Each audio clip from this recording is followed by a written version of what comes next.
it was kind of an emotional thing this morning to see Tiger walking up the 18th at St. Andrews. You know, he shot a 76 in the first round, said with so much confidence at the presser yesterday that he was going to shoot 66 today, and I really believed him. But then went out and I think shot 9 over or something and just didn't have a good Open Championship. And to see him weeping, walking up the fairway, kind of a reminder of our own mortality, Father Time undefeated.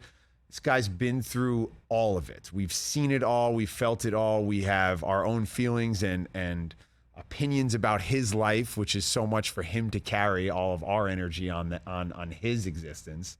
But here he is in the birthplace of golf, walking up the 18th fairway at St. Andrews, and he's crying. And I wasn't moved to tears because I was going on a coffee run for the guys here. Everybody was trying to put in their orders. Chris, looking for that matcha green tea in the morning to get right. But I did kind of take a moment to be like, wow, this is not the last time we're going to see Tiger on a golf course, but the last time in an Open Championship at St. Andrews, most likely.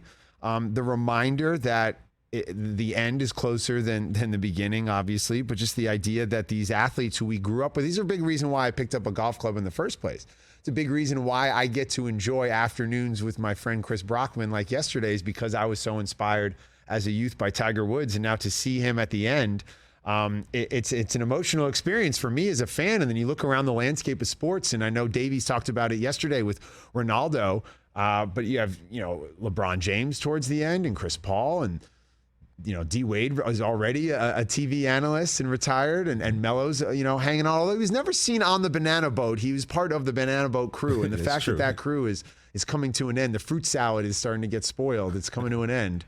It's kind of sad. It's a reminder of our own mortality. Albert Pujols doing the victory lap this summer is going to be in the home run derby on Monday. Miggy Cabrera probably on his way out. Are there any athletes for you guys that when they said goodbye, it was not just sad because you didn't get to watch them play the sport you love, but it was almost like an introspective look inside your own mortality and place in the universe? Oh, man, I always say the first athlete whose career I remembered where I was beginning to end was Shaquille O'Neal. You're like 10, 11 years old when Shaq enters the league, and you remember that, how the fanfare in Orlando, this larger-than-life figure. Never really seen a player like him in my lifetime. The size and the strength and the athleticism that he had, and then his career all the way through, and then, playing for 4 or 5 random teams kind of at the end, and then Shaq said goodbye, and you're like, wow, I am now at a certain age where I saw the entirety of this man's amazing, legendary Hall of Fame career, and that makes you think, wow, I am getting older now. Well, yeah, when you see Tiger, when you see Shaq, when you see the icons, when you see D Wade say goodbye at the Barclays, like it's a reminder that you are getting older, and oftentimes we think that's a bad thing, but I think that's a good thing. Like if you look at where you were in your life when an athlete started their career and where you are now, there's so much to look back on and be proud of, I would hope, and so much to say, wow, I've had so much growth, so much life experience. So that's something to maybe hold on to and take comfort in, as opposed to, oh my God, I'm getting older. I got to do something with my life. What's happening? I don't have much time left. No. It's a reminder that, you're on the journey, and now look at all the things that Shaq's done after basketball. Right. Like if that's not inspiration to continue on as you go on your own life as a fan, rooting for the next player to come along. But the idea that, for these athletes, it's the death of one part of their life in another, but it's the birth of something entirely different. Who knows where, Tiger's career goes after he's done playing competitive golf. I mean, there's part of me that thinks too, when he's walking up that 18th at St. Andrews, it's not only his own journey, but just this idea that golf will forever be changed now. And he's kind of been having to carry this for so long and push the game forward, and the Tiger effect and all these things. And that now has kind of run its course with the Live Tour and the PGA putting a real fraction in the game. So just a really emotional kind of moment walking up 18 there at St. Andrews in what otherwise is shaking out to be a great Open Championship.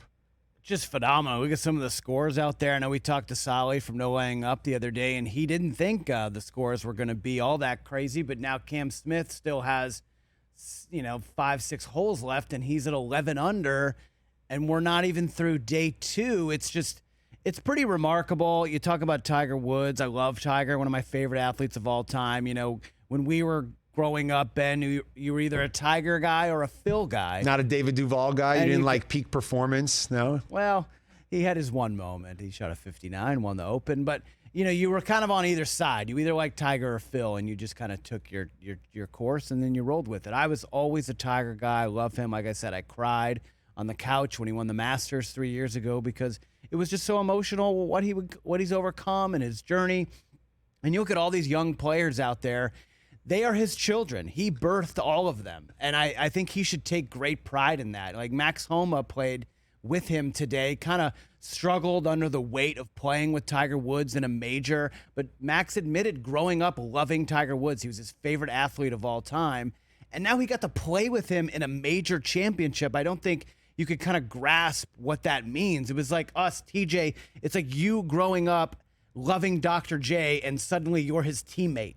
Like, yeah, right. I don't think you could really grasp the weight of what that means to you as a person. Like, these are all Tiger's children, and he's the father figure of golf now, and I think it's an awesome place for him. And like you said, I can't wait to see what the next few years come.